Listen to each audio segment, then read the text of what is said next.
دوستو ڈاکٹر اقبال نے 1905 میں ہی سارے جہاں سے اچھا ہندوستان ہمارا نام کا وہ گیت بھی لکھا تھا کہ جو آج تک بھارت دیش کے ایک قومی ترانے کے طور پر جانا جاتا ہے، یعنی جس کو ہم لوگ راشٹریہ ترانہ مانتے ہیں اور ہمیشہ فخریہ انداز میں پڑھتے رہتے ہیں۔ آپ کو جان کر شاید حیرانی ہوگی کہ اسپین سے مسلمانوں کو پوری طرح سے نکالے جانے کے بعد ڈاکٹر اقبال ہی وہ پہلے انسان تھے کہ جنہوں نے کئی صدیوں کے بعد قرطبہ کی جامع مسجد میں نماز ادا کی تھی۔ سال 1922 میں کنگ جارج نے پہلی بار ڈاکٹر اقبال کو سر کا خطاب دیا تھا۔ یاد رہے کہ اس دور میں یہ جو سر کا ٹائٹل ہوا کرتا تھا یہ خان بہادر سے بھی بڑا ہوا کرتا تھا، اور تب سے ہی doctor Iqbal sir doctor Iqbal کے نام سے مشہور ہو گئے تھے۔ دوستو بھلے ہی ڈاکٹر اقبال ہمیشہ سے ہی اپنے قلم کے ذریعے سے لوگوں کو انسپائر کیا کرتے تھے اور اسپیشلی مسلمانوں کو ڈائریکشن دکھایا کرتے تھے، مگر کبھی بھی پولیٹکس میں کھلے طور پر نہیں آیا کرتے تھے۔ پہلی بار 1926 میں اپنے فرینڈز اور سپورٹرز کی حد سے زیادہ ضد کرنے کی وجہ سے انہوں نے الیکشن میں بھی بھاگ لینے کا فیصلہ کیا اور لاہور کی ایک سیٹ سے لڑے، جس میں انہوں نے اپنے خلاف لڑنے والے انسان کو 3170 ووٹوں سے کھلے طور پر ہرا دیا تھا، اور اس طرح سے اب ڈاکٹر اقبال کی پولیٹکس میں بھی انٹری ہو گئی تھی۔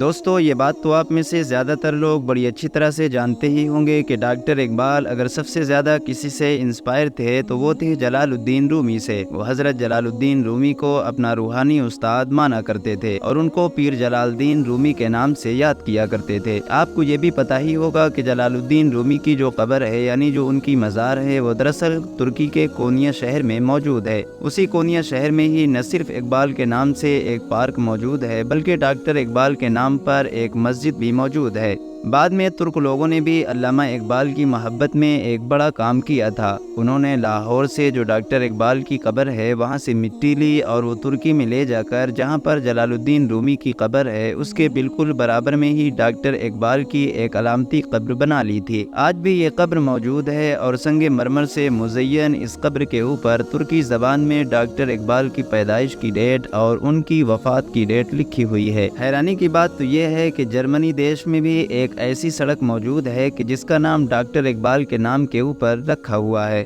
بات کریں اگر ڈاکٹر اقبال کی کتابوں کے بارے میں تو میں آپ کو بتا دوں کہ ڈاکٹر اقبال ایز اے مصنف یعنی ایز اے آتھر بھی حد سے زیادہ قابل ثابت ہوئے۔ انہوں نے اپنی زندگی میں 50 کے قریب کتابیں لکھی ہیں، جس میں سے ان کی پہلی کتاب کا نام اسرار خودی ہے۔ اس کے علاوہ اردو کے ساتھ ساتھ انہوں نے فارسی اور انگلش زبان میں بھی بہت ساری کتابیں لکھی تھیں۔ بتایا جاتا ہے کہ جنوری 1925 میں ڈاکٹر اقبال نے میسور کا بھی سفر کیا تھا اور وہاں پر وہ ٹیپو سلطان کی مزار کے اندر جا کر 2 گھنٹے تک تنہا بالکل خاموش بیٹھے رہے تھے۔ رونے کی وجہ سے ان کی آنکھیں سوج گئی تھیں، اور جب وہ باہر نکل کر آئے تھے تو ان سے کسی نے پوچھا تھا کہ آپ 2 گھنٹے تک وہاں کیا کرتے رہے تھے؟ آپ بتائیے کہ آخر آپ کو اندر سے کیا پیغام ملا؟ کیا آپ کو وہاں سے کچھ ملا؟ تو اس پر ڈاکٹر اقبال نے جواب دیا تھا، ہاں بالکل، میرا ایک لمحہ بھی وہاں پر برباد نہیں گیا، اور مجھ کو یہ پیغام ملا ہے کہ اگر جہاں میں مردوں کی طرح زندہ رہنا ممکن نہ ہو تو مردانہ وار جان قربان کر دینے میں ہی زندگی ہے۔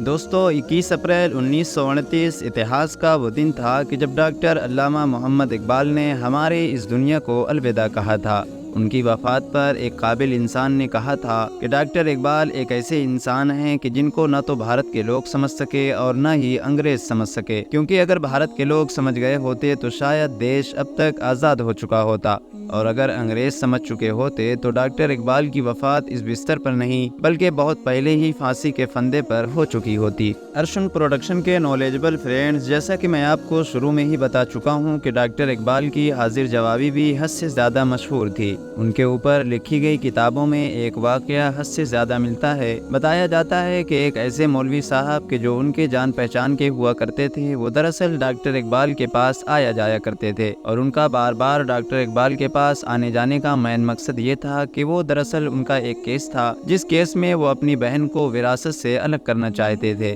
اب کیونکہ ڈاکٹر اقبال بھی ایک قابل لائر تھے، اسی لیے وہ چاہتے تھے کہ وہ اس معاملے میں ڈاکٹر اقبال کی مدد لیں، مگر ڈاکٹر اقبال اس کیس میں کوئی خاص دلچسپی نہیں دکھایا کرتے تھے۔ مگر جب بھی وہ ملاقات کرنے آتے تھے تو ادھر ادھر کی باتیں بھی ہوا کرتی تھیں۔ اکثر وہ ڈاکٹر اقبال کو داڑھی کا تانا ضرور دیا کرتے تھے، وہ کہتے تھے کہ آپ تو اتنے زیادہ قابل ہیں، آپ ایک عالم بھی ہیں، فلاسفر بھی ہیں، سب کچھ ہیں، ہمیشہ مسلمانوں کو ڈائریکشن دکھانے کی بات کرتے ہیں اور مسلمانوں کو کامیابی کا راستہ بتاتے ہیں، تو آخر آپ اپنے آپ داڑھی کیوں نہیں رکھ لیتے ہیں؟ کیونکہ داڑھی رکھنا بھی ایک ضروری چیز ہے، اور یہ بات بھلا آپ سے بہتر کون سمجھ سکتا ہے؟ ڈاکٹر اقبال ان کی اس بات کو ہمیشہ ٹال دیا کرتے تھے، مگر بار بار کے تانوں سے پریشان ہو کر جب ایک بار ملاقات کے دوران انہوں نے اور یہی تانا دیا، تو اچانک سے ڈاکٹر اقبال نے اپنا ہاتھ بڑھایا اور کہا کہ لو، میں تم سے وعدہ کرتا ہوں کہ آج کے بعد میں داڑھی چھوڑ دوں گا، یعنی داڑھی کو رکھ لوں گا، مگر تم بھی وعدہ کرو تم اپنی وراثت میں اپنی بہن کو حصہ ضرور دو گے۔ یہ جواب سن کر مولوی صاحب ہکا بکا رہ گئے، اور اس جواب کے بعد نہ تو مولانا صاحب کا ہاتھ آگے بڑھا اور نہ ہی ڈاکٹر اقبال کی داڑھی بڑھی۔ فی الحال دوستو، آج کی اپنی ویڈیو کو ہم یہیں پر ختم کرتے ہیں۔ ویڈیو اگر پسند آئی ہو تو ویڈیو کو لائک کر دینا، اور اپنے دوست احباب رشتہ داروں کے ساتھ بھی ضرور شیئر کر دینا، اور اسی طرح کی نالجبل اور ہسٹوریکل ویڈیوز ہمیشہ دیکھنے کے لیے ہمارے اس چینل کو سبسکرائب کر کے ساتھ ہی میں بیل آئیکن کو بھی پریس کر دینا۔